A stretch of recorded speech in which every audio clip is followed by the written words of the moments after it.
TG Geeks episode 347 on October 11th, 2021 of Trailer Parks and Magic.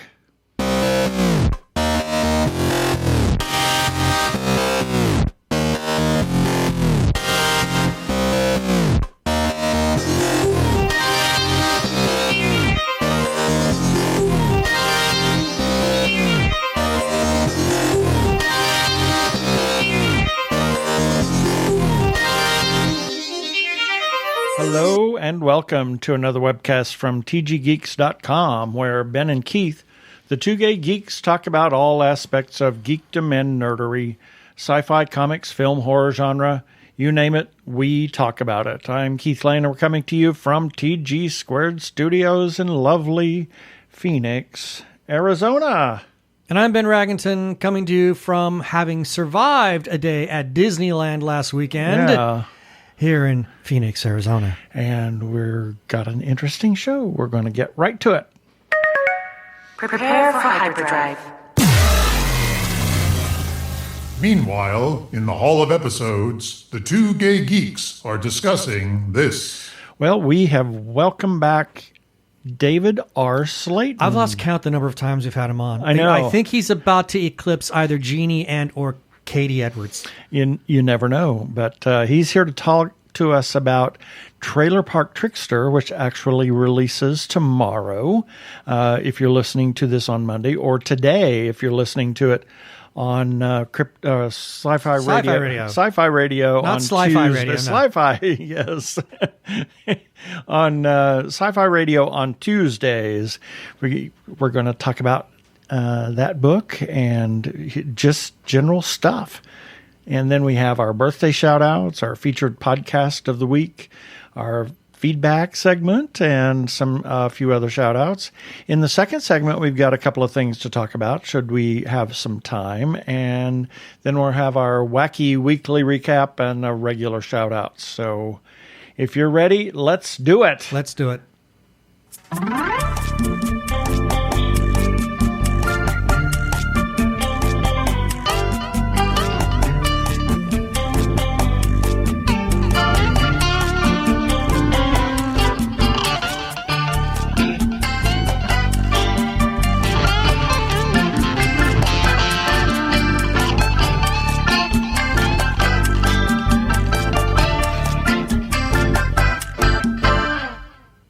And we welcome back to the show David R. Slayton, who originally wrote The White Trash Warlock, and he has another book coming out tomorrow on Tuesday, and that one is called Trailer Park Trickster. It's the follow-up to White Trash Warlock. Welcome back to the show, David. Thank you so much for having me. I keep wanting to call it Trailer Trash Trickster. Give it that 3T thing. You know, that might have been a little more. I thought getting White Trash was hard enough on some people in the first title. So. Yeah. How bad? Trailer Trash is How just many- a little bit more. How many more people can we alienate with fun titles? I'm going to say, though, again, this is my upbringing. This is my background. It is own voices in that sense. That trailer on the cover of White Trash Warlock, I sent the cover artist a picture of the trailer in the woods I grew up in. Oh, my gosh. And we were just back there this summer and driving by the old property and, you know, the piles of burning trash. And this one trailer had been completely shelled out. It was just the floor and the ceiling and the beams. And I'm just like, oh, man, this just brings me back. And those are the irises that my grandmother planted. And my partner's like, roll up the windows and do not stop the car. Really? So It was great. But you have some of your grandmother's irises, correct? I was lucky enough that I wanted it, and that was why I was slowing down. I was like, I wonder, because they were in bloom, and I'm like, I wonder if I went and asked for some bulbs, because they'd just taken over the whole 3 acres that we had in the years and years since she planted them. Geez, 40 years. And my partner's like, why don't you write them a letter? But I do have some. My mother, as my family has moved around to their own property, my mother had brought some to her acres on the other side of Oklahoma City, and brought me some bulbs. Yes, I have some in my yard. So we're slowly spreading the Slayton dice irises across the Midwest. Sweet. Yay. So this is this is really quite an exciting day for you, the day before the release of your newer book. And tell us your history just in the brief bit, so that people know who you are, for those that have not listened before and don't know who David R. Slayton is and where you grew up. And, we've been talking about that for a moment here. And then what precipitated writing the White Trash Warlock. And just getting into writing, period. Moving on to Trailer Park Trickster. Well, I grew up like Adam. I grew up in Guthrie, Oklahoma, in the woods, in a trailer. And like him, I came from a position of poverty and food insecurity. Like him, I'm gay. And that, that time and place, being gay and, a bookworm wasn't the easiest thing, if I say so myself. And I wanted, every time I read an urban fantasy, which is a genre I just love, it's always set in Chicago or LA and these big cities, and great books like Stephen Blackmore's book set in LA, but I never could find a character with a background like mine where that background was part of the focus. And I can never find a gay character. Right. Unless it's paranormal romance or with a more erotic bent. And that's not what I wanted. I wanted to write an urban fantasy standard of the genre with some of those tropes, but I wanted to see myself on the page. So that was Adam. And really, I've been getting asked this question a lot, like, how did you start writing? When did you start writing? And I guess the best answer is I've always been a world builder. I've always been a kid in my own head, off playing with my action figures, making new stories and characters for them. And that led me to creating tales and places and things, right? So Luke Skywalker became this other character. And that then at some point I said, okay, how do I take that disassociative exercise and make that something I could send to other people? And the natural translation of that for me was getting into writing fiction. Right. So how long have you, and we haven't asked this question before, how long has Adam been with you? I mean, when you finally realized that it was Adam and that you were going to write about Adam? Good question. I guess he's probably always been with you, but when did you realize that you had this character in your head? Yeah, and that you needed to write about him? This is a funny story. Okay, and there's another character in Trailer Park Trickster too that I would love to answer this question about as well, because he's like a virus, that kid. But for Adam, I knew that I wanted to write urban fantasy, and I've been writing epic fantasy for a long time, and I hadn't sold anything, and my agent and I were sending it on submission, and I was getting kind of frustrated. So I said, you know what, I just want to write something for me. I love urban fantasy. The market at the time for urban was dead. Even series like the Dresden Files or Kim Harrison's Hollows were on pause. So urban had gone really quiet in the traditional market. I said, you know what, it's just for me. I'm not writing this to publish. I'm just going to write it for me. And I got the monster, and I got the brother, the doctor wife, because I lived by a hospital that was being demolished and walked by it every day and walked through like the old psych ward. And I've always had a fascination for ruins and old buildings. So I had all these plots and elements, but it just wasn't going anywhere. So I stuck that in the back of my head on a back burner, kept working on some other projects. And then my day job sent me out to North Carolina for work. And I was driving, and since I work from home, I should say, I never listen to the radio. So music often to me is several years out of date, or I'll hear a song and think it's brand new, and someone's like, David, that came out 5 years ago. So, I'm a very much a hermit person. But so I'm driving through North Carolina. It's late at night. The full moon is shining. The trees are creeping over the road. And I hear that song from Kaleo, Way Down We Go. And just something about all of that, and I heard the cricket song with the window down, and all of that just kind of congealed into Adam. Adam popped into my head. Wow. And I had this character who was just, and he's like, I'm like you. He's not talking to me quite. I don't hear them distinct as voices.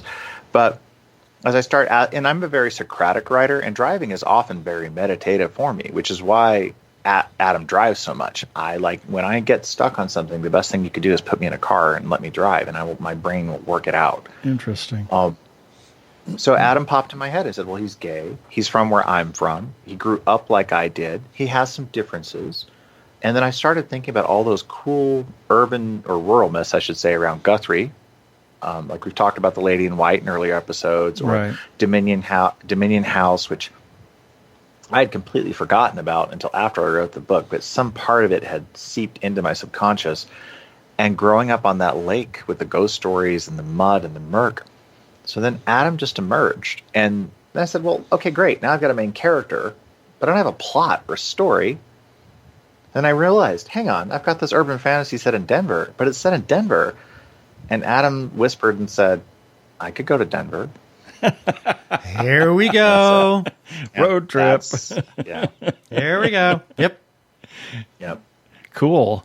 So that is fascinating. I was sent to somewhere in Texas, and in between Houston and this little town that I had to drive like 2.5 hours. Beaumont? It was no, not Beaumont. But I always say if Janis Joplin was from Beaumont, and no wonder she did drugs. But anyway, this little town, the only thing that was available was there were 2 stations, and they were both FM, and one was the Mexican hip hop station, and the second one was the old farm station, but it was an FM station, and they had the trading post going on the one morning that I was driving, and it's like, oh my God, I haven't heard that since I was a child, growing up in the little town that I grew up in. And what kind of things did you hear? It was just the craziness, I have some baby clothes that I need to sell. Oh, you can find some amazing treasures and a whole lot of junk in those situations. Exactly. So I say this as we excavate my mom's trailer. oh my, Oh, dear. Oh wow.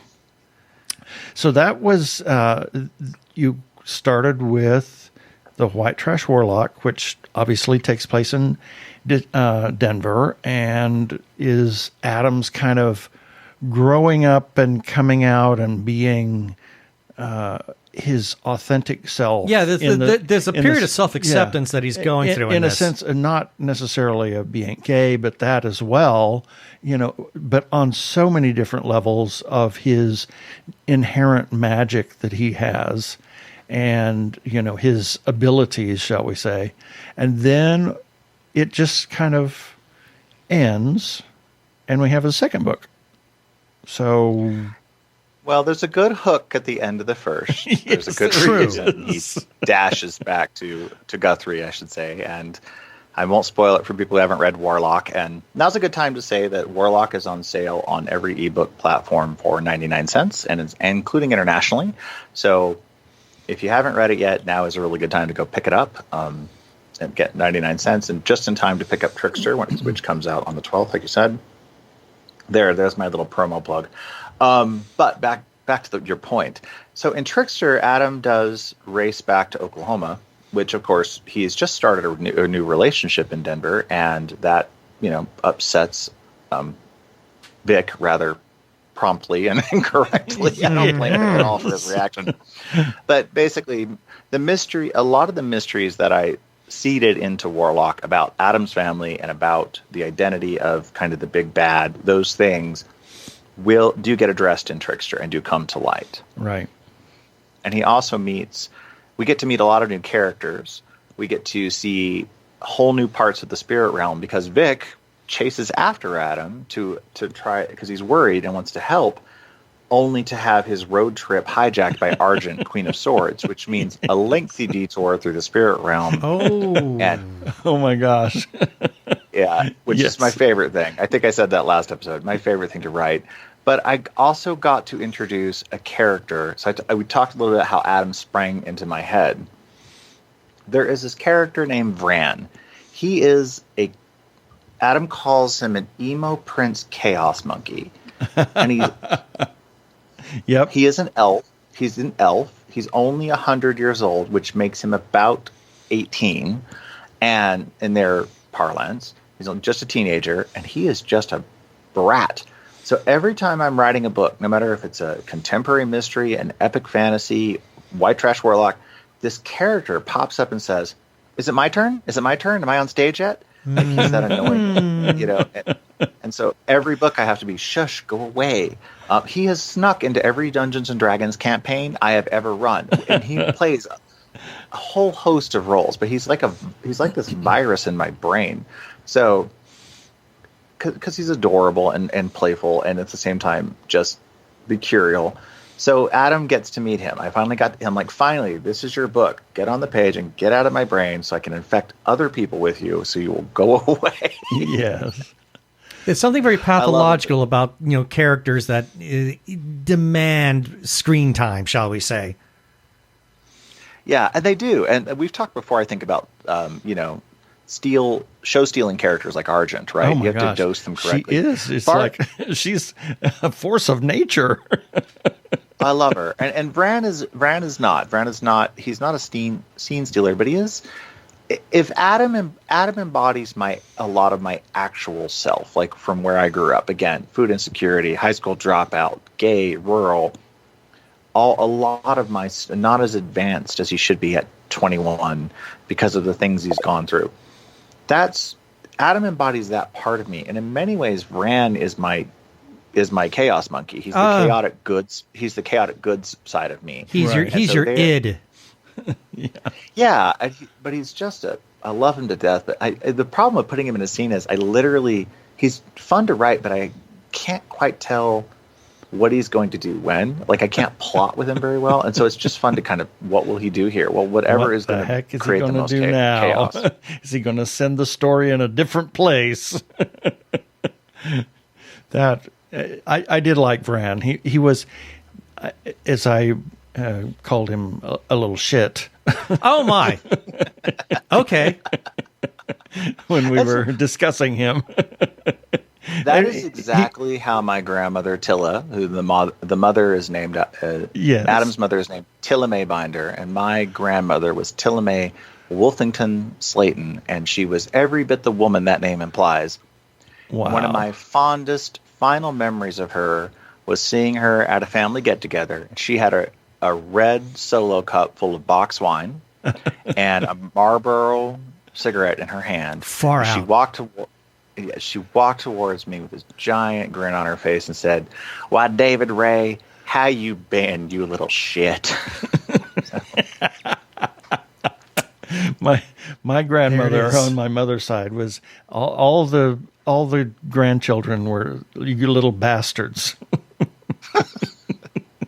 So yep, I loved her dearly, and I was so grateful because she was a reader.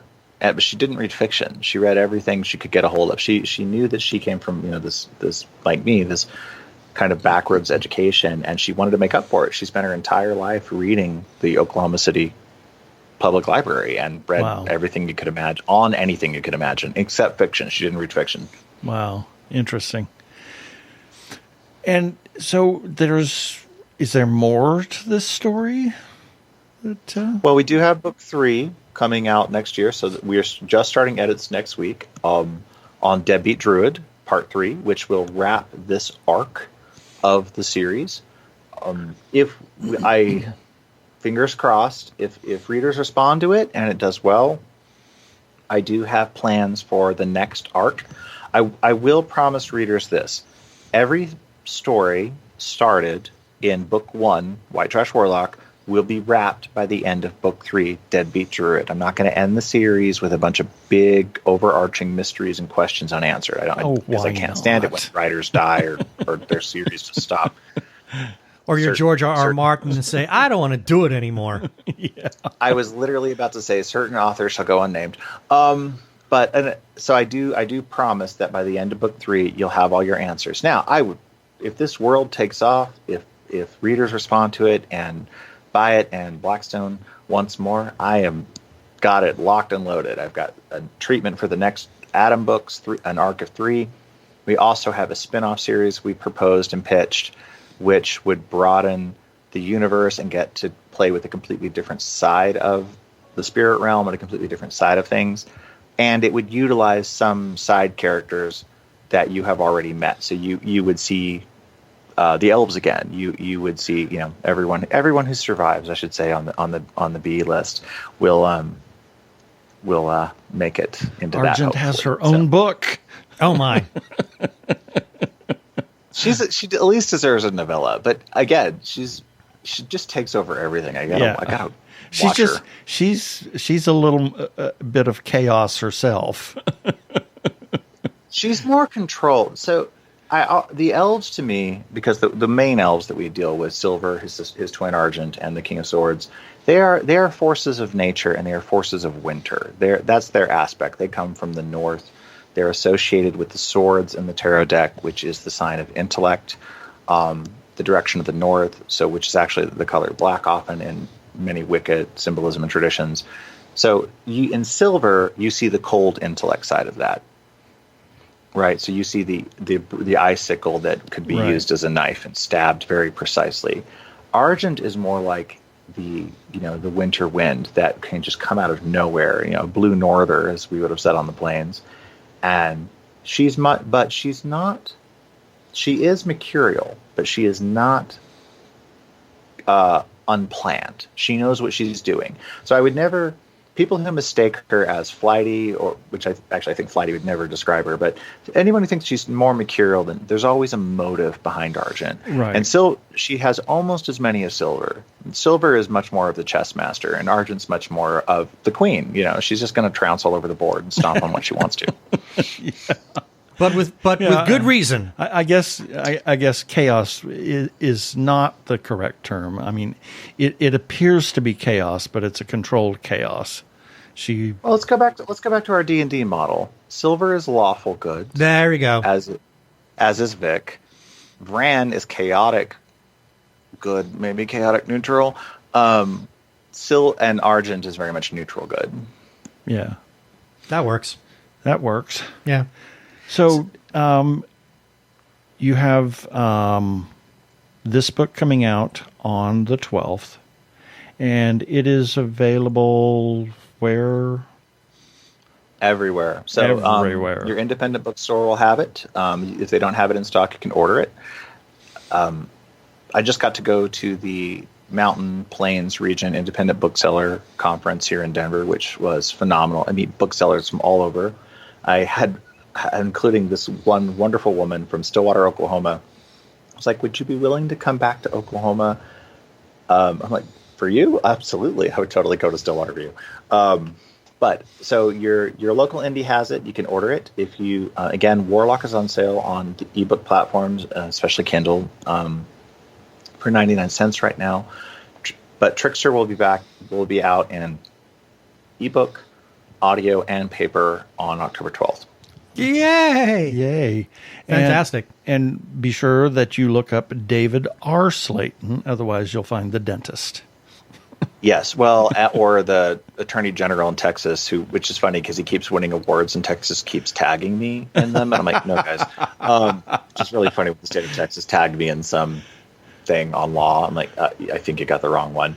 Oh, but I also want to mention this too. If you order directly from Blackstone, my publisher, and this is actually true if you order any Blackstone book, including mine in print, wherever you get it, this is the coolest thing, and I have to tell you about it. Blackstone, now out of Ashland, Oregon, is printing all of our books on site. Wow. So the shipping issues that are affecting the containers from China with lots of books that are printed overseas, it's not affecting us because they're printed here in the States with American labor. They're using local people. They do as much local. They do everything that's local to that area, which was so badly affected by the fires a couple of years ago. Right. And they're just so cool. Blackstone is just so cool, and I love it. Like the fact that I'm holding a book in my hand right now that was printed by my publisher in Oregon, by people I've met in Oregon. Right. There's something to be said about that. There's a tangible, thing. You say, I know these people. I'm supporting these people. I'm helping, the community, and it's a good cause. Yeah, absolutely. They're just cool, and I got to go meet them and watch them press the CDs and watch them assemble. They do all of it there at their headquarters and ship it across the continent. And honestly, I think the quality on the paper is even like the cover is a little thicker on Trickster. Like this is Yeah, it's a beautiful book, and if you get to hold it, it has this cool shimmer with the skull motif that, man, yeah, I'm just in love. I'm in love with my publisher. They're amazing. Good. Excellent. That's a good thing. That's always nice. Yes. So we've covered where people can find Trailer Park Trickster and White Trash Warlock and in the various forms. What do people want to follow you?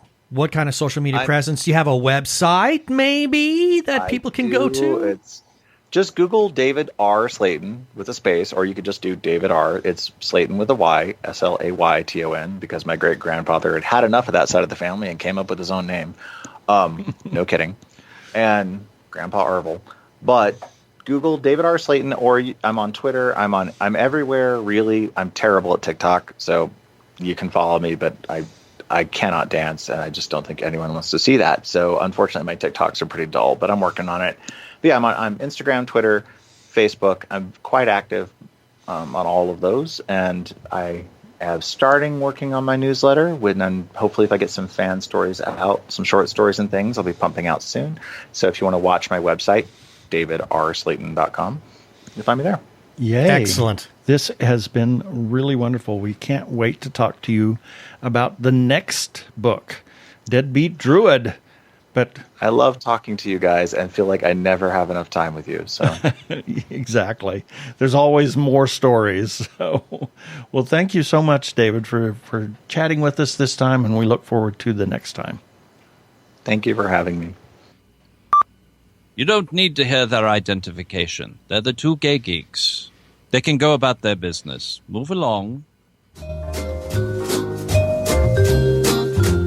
Well, it's always interesting to talk to David. There's always something new and exciting to talk about with him. And we just have to say that we had lunch with Mark Biaggi, who did the Obi-Wan Kenobi. Yeah. We had lunch with him last Saturday, so it was a lot of fun. We were celebrating. Pia Thrasher. Pia Thrasher. And we've reviewed a number of her films, and she's been on the show. Neil and Jana Halford, they were celebrating 25 years married. So it was a great day. It was a great day, and then we had a disaster at Disneyland. The disaster at Disneyland. Yeah, we survived Disneyland barely. Barely, exactly. Well, here's a few selected birthdays for October 11th, 2021 through October 17th, 2021. October 11th, Dawn French, actress. She was in Harry Potter. She was the fat lady in the painting. In the good grief! It wasn't in Sorcerer's Stone. No, I want to say it was Prisoner of Azkaban. Yes. And then she was also most famous for Vicar of Dibley. Oh, my Lord. What a great show. Oh, my gosh. Look it up on BritBox. And she is just delightful. She becomes the vicar of this small town, and it just goes on and on. It's a great series. She was actually voted by Tom Baker to take over, be a candidate for the Doctor. Indeed. Yes. She would have been good at it. I think she is.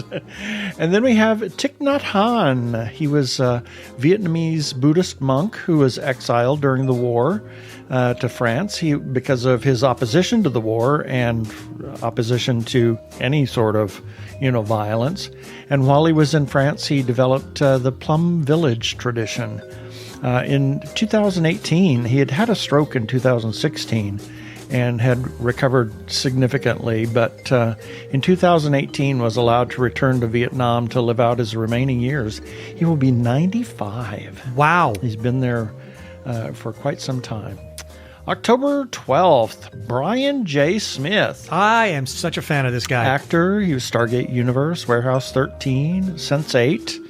Especially Sense8. Yeah, his favorite singer is Ella Fitzgerald. The guy has taste. Well, what do you expect? He came out a few years ago as gay. Although he's been gay all his life. The guy's got taste. Yep. He has a quote that says, "Nothing changes if we keep playing it safe." Well, he's right about that. That's for sure. Then Hugh Jackman, actor, Les Mis, X-Men, Wolverine. He actually sang the song people will say we're in love with Shirley Jones at the opening of Fox Studios in Sydney. I didn't know that. I know that Yeah. I know that he played the part of Curly in Oklahoma. Yeah. So that was Sang It with Shirley Jones. Wow. Yeah. Well, that would be quite the... I would love to have seen that. Exactly. Now, see, that's on YouTube anywhere. No kidding. Rafe Vaughan Williams, composer, English composer in multiple styles, from opera, symphony, choral music to folk song types, and even religious music. One of the English pantheon of composers. You sang I sang one of his pieces. Dona Nobis Pacem with Arizona Music Fest, and it was a very powerful piece of music. Most of his music has some very deep emotions attached to it and feelings attached to it. It was incredible text, and the music itself was beautiful. Yep. And then we have Facebook friend Deborah Hildebrandt. October 13th, Paul Simon, singer, songwriter, Simon and Garfunkel fame, and his very long solo career. Oh my gosh. Quite. Just amazing. Has reinvented himself multiple times in multiple types of music throughout the years. Was married to Carrie Fisher at one point. Yes, he was. And has just written some incredible music. Christopher Judge, actor, SG-1. Teal'c. Yes, he was the only regular cast member to not appear in the first season of the spinoff Atlantis. That would be correct. And actually was in the most episodes of SG-1 of any of the actors, including Richard Dean Anderson. Well, Richard Dean Anderson bowed out for the last 2 seasons. Yep. At least the last season, if not the last 2 seasons. So, yes.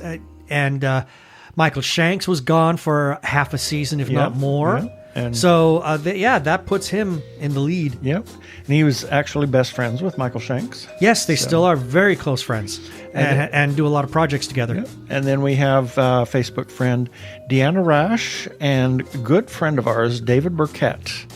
Happy birthday, David. Happy birthday. October 14th, Sir Roger Moore, actor, James Bond.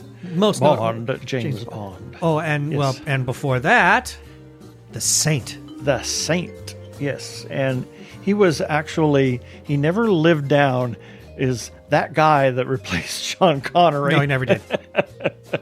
Even though he was, I've come to He love. made more films than Connery He did. And I wasn't introduced to James Bond as, in terms of movies until The Spy Who Loved Me. So Roger Moore is, in some ways, you could say he's my Bond. Oh, he's your Bond. He's I my see. Bond. Although Interesting. I have grown to very much love the Sean Connery James Bond movies. Yeah, I saw the Sean Connery James Bond in my very young years.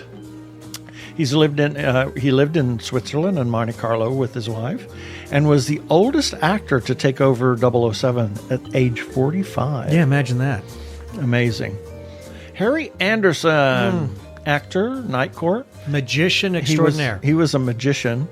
One of those comedic magicians that I love to watch. Yes, he did a trick on SNL by pushing this big long, he called it the geek trick, his big long needle through his arm. Through his arm, yeah. And for those that were squeamish in the audience, he said, "This is just a trick," and he started to move it back and forth as blood starts poured out. pouring out. Yeah.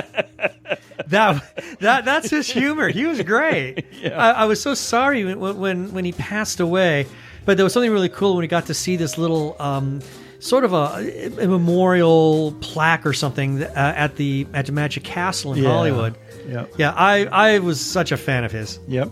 Thomas Keller, chef, you could say celebrity chef, known as the owner of the French Laundry, among other restaurants. God, what I would give to eat there. Yep. It's actually the building in Napa Valley and was a real French steam laundry in the 1920s. Oh, that's why they gave it that name. And then he consulted on the film Ratatouille, and there were just so many little touches that just spoke that somebody that had really been in a kitchen and worked in a kitchen and managed a kitchen would only yeah. And the thing that kind of really strikes me is there's this one scene, the stainless steel countertop, and it's called stainless steel for a reason, but there's a glass ring stain on the edge of the counter, and it's like every kitchen has one of those. Yep. I don't know why, but it does. And the thing that I liked also was they have these skillets, like all clad type skillets, and you look at them and you can see on the outer edge, you can see all the wear and tear. Yep. That those skillets have gone through, and so clearly that was Thomas Keller's. I think that was his influence. Exactly. That's what gave Ratatouille its charm. Exactly. And then we have Ben Whishaw, actor. Speaking of James Bond movies, he was actually in Mary Poppins. Yes, he was. And he took over the role of Q in the Bond films. He was actually the youngest actor to take over Q. He was 32 when he took over as Q. I think he's great. I think he's just brilliant. I think he's fantastic. He's a marvelous actor. Member of the LGBTQ community. Yes, he married his partner in 2012. Oh, God bless him. Yep. And then good friend of ours, Mary Jean Starr. Happy birthday, Mary Jean. October 15th, Emeril Lagasse. Speaking of another celebrity chef, his catchphrases are "bam" and "let's kick it up a notch." Now, the "bam" came because he would take time off from his restaurant in New Orleans and fly up to New York City, and they would record 8 episodes in a day. Oh my! And so much so that the crew would start to fall asleep. So and do the bam just to wake them up? Do the bam to wake them up. And it became a signature line. Yep. I like to watch his cooking program because he was all about doing things in a little bit different way, but with the proper respect for the classic way of doing things. You need to know the classics, and you need to know the proper way to do something, and then you can experiment with you need to know the rules before you can break them. Yep. And is an accomplished drummer. I didn't know that. Yeah. Penny Marshall, actress, director, producer, younger sister of Gary Marshall. Gary Marshall. And first woman to direct a film that grossed over $100 million. That'd be the movie Big. Yep. And she's a great actress. She was Laverne in Laverne and Shirley. Oh, she's a great comedic actress. Oh, yeah. October 16th, Oscar Wilde, author, poet, playwright, was tried and convicted in a celebrity trial for being gay and was imprisoned. And this was in the late 1800s in London. He was most famous for writing The Picture of Dorian Gray, and sadly died in Paris of meningitis after he what a shame. Moved off to Paris. Henry Lewis, conductor, musician, first African-American musician in a major symphony orchestra, and the first African-American to conduct the Met. Mm-hmm. Married to Marilyn Horne for a number of 12 years or so, 18 years, something like that, and was her special conductor. Mm-hmm. There's a production of Carmen that is just unbelievable that Marilyn did. And he was also very instrumental in guiding her vocal career. Exactly. Yep. Angela Lansbury, actress, born in 1925. She is still with us. She is still going strong. A staple of some Disney films and TV as Jessica in Murder, She Wrote, was the balloon lady in the 2018 Mary Poppins. That's right, she was. Yeah. And then we have Facebook friends AJ Sloan, and Hector Alvarez, and Gilead Artist. October 17th, Margot Kidder, actress, Superman. Most notably as Lois Lane. Yep, exactly.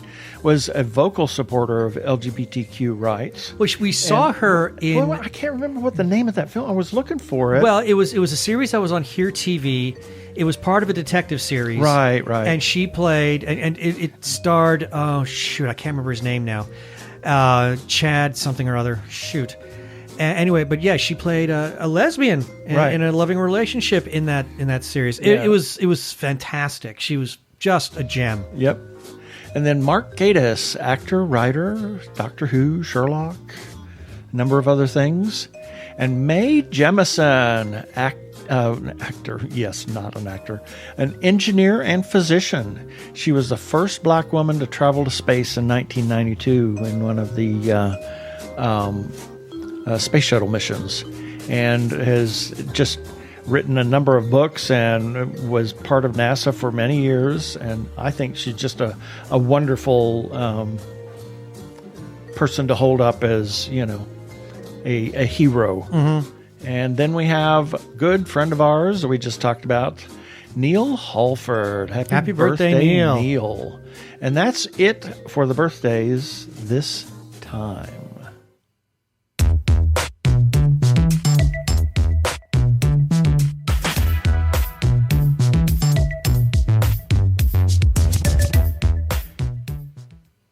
Technorama, the podcast for geeks, because geeks are better than cool. You don't hear someone say, "Get away from me, you cool person." Who's gonna have their 65-inch home theater system installed by the Cool Squad? Not me, that's for sure. How much cool cred do you have? Not enough to care about. Think you'll find any canned unicorn meat at thinkcool.com? It's just a part domain name. They don't even have roadkill in a paper cup. That's why you need to start listening to Technorama, because that's what geeks do. Go to chuckchat.com and listen to Technorama before you turn cool.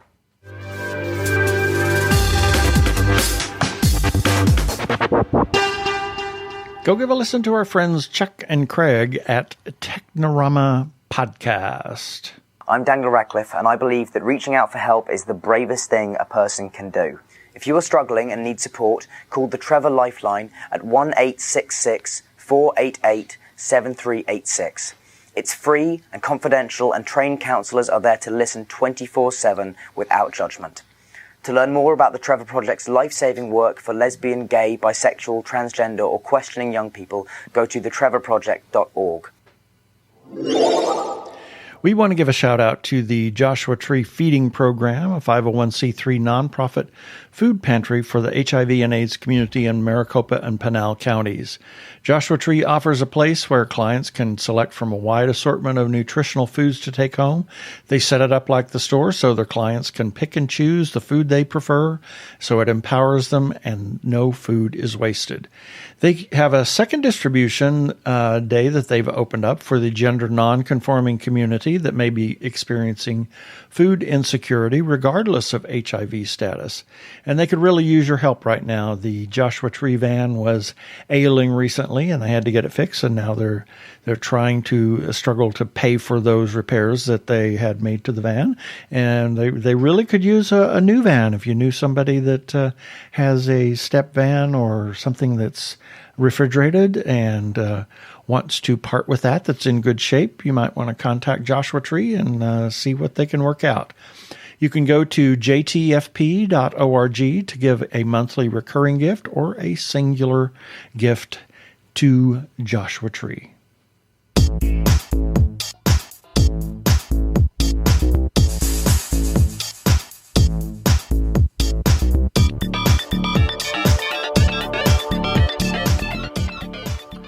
And it's time for our feedback. These are comments that we received in response to articles and episodes that we ran on our website at tggeeks.com. And the links for each of these episodes and articles will be in the show notes for this episode number 347 at tggeeks.com. And before we do, that movie you were trying to think of with Margot Kidder, it was part of the Donald Strachey series starring Chad Allen. And the movie that Margot Kidder was in is called On the Other Hand, Death, and you can find that on Here TV. So, starting off with, regarding TG Geeks episode number 344, we got a comment from Andrew B., who we interviewed along with Kyle Dunbar in regards to their short film Mute. And that was in episode number 344. Andrew B. left us this comment on Instagram saying, Kyle Dunbar and I had a wonderful interview about our short film Mute with TG Squared Studios at TG Geeks. Ben Raggington and Keith Lane are great fans of horror and genre movies, and they were very entertaining hosts. Oh. They are also on iTunes, Spotify, TuneIn, Spreaker, Stitcher, iHeartRadio, Blueberry. I love it. These guys are everywhere. Wow. Hey. Thank you. Thank you, Andrew. That is so ridiculously kind of you. I can't tell how much we appreciate it. Moving on, got a comment from Cheek Art Public Relations. They were the ones who turned us on to this short film Mute. And they wrote, "It's such a great episode of the TG Geek Show with very special guests Andrew B., the lead actor, and Kyle Dunbar, the director, for the short Mute, based on a Stephen King story." And then we got a comment from Pendle Films. This is the film production company that Kyle Dunbar, that Kyle Dunbar has, and wrote, "A big thank you to Ben Raggington and Keith Lang. Good grief. I was gonna say, I want to put a K in your name. I don't know why. Keith Lane at Two Gay Geeks for having us. Keep saying it. It'll stop making sense in a minute. I know. It'll lose all meaning. And he says, thank you for having us. We look forward to chatting again soon. Moving on, regarding the Gotham Week, WEEK, Project Market selects Brother Man by Patricia Chica. You want to tell them what that is? It's an indigenous population story that Patricia put together. Right. And we got a comment from Cheek Art Public Relations saying, "Thank you so much, TG Squared Studios, for sharing the news." And then we got a comment from Patricia Chica herself. "Dear Keith and Ben, I wanted to thank you so much for all the coverage in recent days. So appreciated. With all my gratitude." Well, of course, Patricia. You're one of our favorite people. Absolutely. And then we close this off with, regarding Hamish Downey's 5 questions with Doug Probst, a.k.a. Sean Moyet. I had read that, and I comment that I thought it was an absolutely fascinating review, and that Doug Probst is a very interesting character. And Hamish Downey says, "Ben, I'm really glad you enjoyed this one." Yes. And that is our feedback. And if you want to leave a comment on anything that we publish, whether it is an episode or one of our articles, you can leave a comment on tggeeks.com, on our Facebook page where we publish everything, as well as Instagram and Twitter. We publish everything there, and our episodes are published on YouTube. You can comment there as well. If you want to, you can call our listener feedback line. It's getting lonely there. You can leave a voicemail, and we'll play that on air, and you can be famous too. You can call 469-TG-GEEKS. That is 469-844-3357. And as always, please play nice.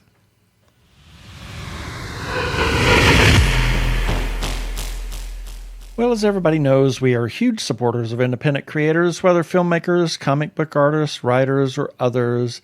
We want you to go find those independent creators, look for their Etsy pages, their Facebook pages, their web pages, their Twitter, Instagram, TikToks, etc., and talk to them, buy their stuff, talk to other people about them, buy their stuff, encourage other people to buy their stuff. Please support independent creators.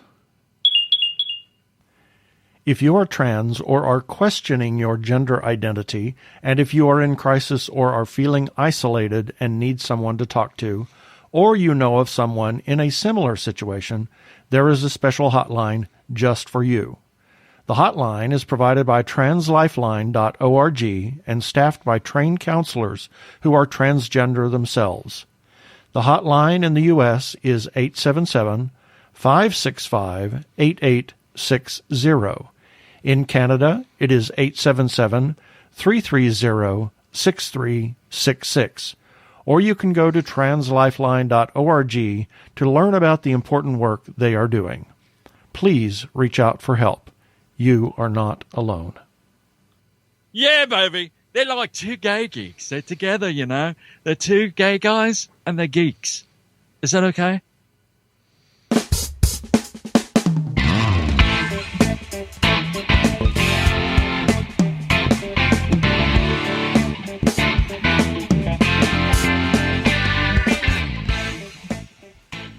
Well, we got time to discuss a couple of things. Sounds. They're getting old. They're getting old They're to getting me. creaky. Yeah, we got a couple minutes we can spend on talking about a couple of things. An old favorite has come back. Amazing that we have time in the second segment. I know. CSI Las Vegas. Yes, an old favorite has returned. Oh my gosh. It's on CBS. Yes.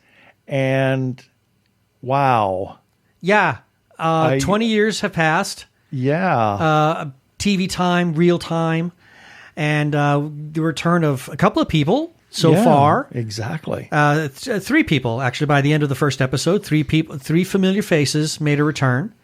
And they just, as if they had not stopped filming. It just picked right up and ran.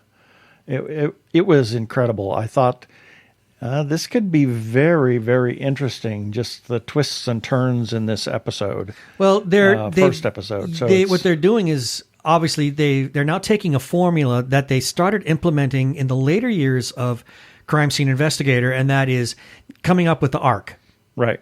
Having this big story or the season-long storyline going on. And this one, wow.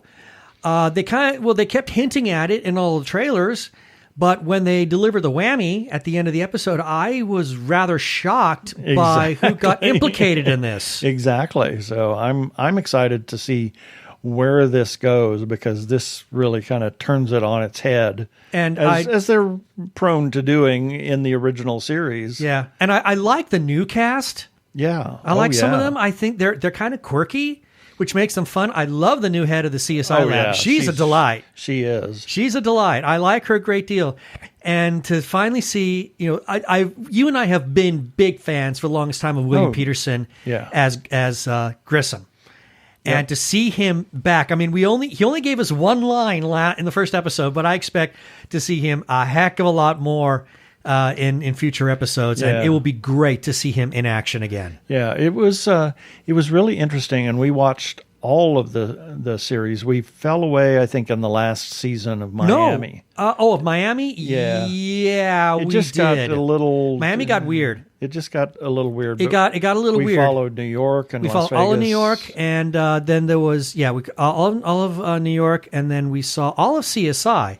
I mean not CSI. It was CSI. It was the computer one. Cyber. Yeah, CSI Cyber, was that it? Yep. Yeah, we watched all of that. It died a rather unceremonious death. Yep. But yeah, we watched all of Crime Scene Investigator and thought that was my favorite of all of the shows. Yep. And it's great to see it back. I'm great that CBS called for it to come back. Had to mainline the first 2 seasons, I think, is when we started watching it, and then we watched it on a weekly basis. Well, yeah, there was some. I can't remember how he managed to catch up, but yeah, we were watching like several. We were overlapping for a while there. Yeah, as we were watching old episodes and then catching the new episodes as they aired, and then we finally got it all in order, and it was all nice and great. And yeah, it's back, and we're happy. Yep. And then we started watching a new thing on Acorn TV. It's out of Australia. It depending on, you look it up one way, and if you look it up another way, you don't find it. But it has 2 different titles. Yeah. If you look up The Heart Guy, it comes up as Dr. Doctor, and it's out of Australia, and it features an actor that was in the Dr. Blake Mysteries. Blake series, yes. And it is a comedy, and it is just sort of a dramedy. The craziest thing on the planet. It's just, we're enjoying it. We started season 3 already, so yeah, it's got 4 seasons, I think, under its belt. 5, I think. Okay. Yeah. I wasn't sure. Yeah. But yeah, we're on season 3. We just started the first episode of season 3 last night, and I'm enjoying it a great deal. It's a lot of fun. It's very Australian in the sentimentalities. Yep. And I highly recommend it if you like TV shows that are a bit offbeat. It's not a laugh out loud funny, although it does have laugh out loud funny moments. Yes. But it's not overall a laugh out loud funny kind of show. But it's one that certainly makes you chuckle, especially with Dora the goat. Yes. And that's it for the second segment.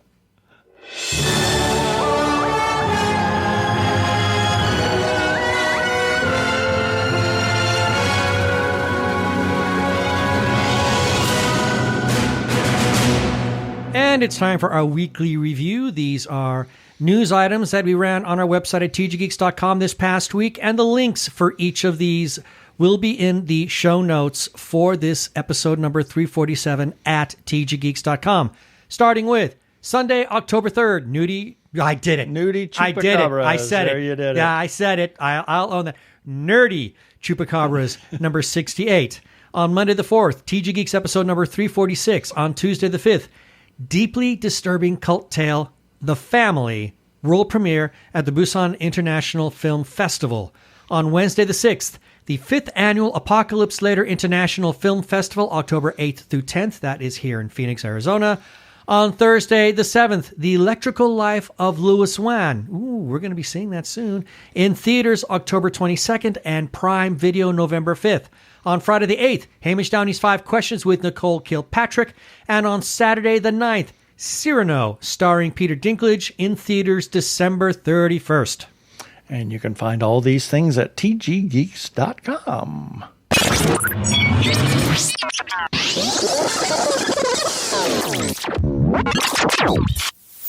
We have some shout-outs that we need to make. First to Brian Weber, our good friend, also known as Arkle. He's on Twitter as Geek of All Trades, and geek is spelled G, number 3, K of all trades.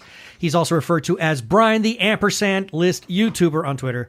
And his Arkle Times Post Dispatch News, you can find it there, and we mention it because it sometimes publishes our content from time to time. So look for Geek of All Trades or Brian the Ampersand List YouTuber on Arkle, and then you can find the Arkle Times Post Dispatch News. And while you're looking for all things Arkle, go to his YouTube channel, Arkle Studios, youtube.com/Arkle Studios. Brian has a number of his projects there. His Shameless Cash Grab series, which has officially ended season 6. His Rants vs. Zombie series, which is also officially ended, but you can listen to past episodes. And he's got his new item, Arkle Tier Ranks, as well as his game videos of Trick and Treat and Star Trek Online. We also must give some shout-outs to a couple of Facebook groups for allowing us to post our episodes and relevant articles on their pages. First, Two Gay Geeks After Hours. Big thanks to the moderators for saying, oh, please share away. Their URL is facebook.com/group/Gay Geeks After Hours. And then to The Gay Geek for pretty much the same. And their URL is facebook.com/group/The Gay Geek. And as always, we give special thanks to their moderator, Jeremiah Reeves. Thanks, Jeremiah. Other places we can be found are Spotify, TuneIn, Stitcher, Amazon Podcasts, as well as where other fine podcasts can be found. Also, check us out on Sci-Fi Radio at 3 a.m. and 3 p.m. Pacific Time on Tuesdays for a replay. And listen to their other content, their 24-hour geeky internet radio station. Please rate us and review us on iTunes. And don't forget to subscribe to our YouTube channel.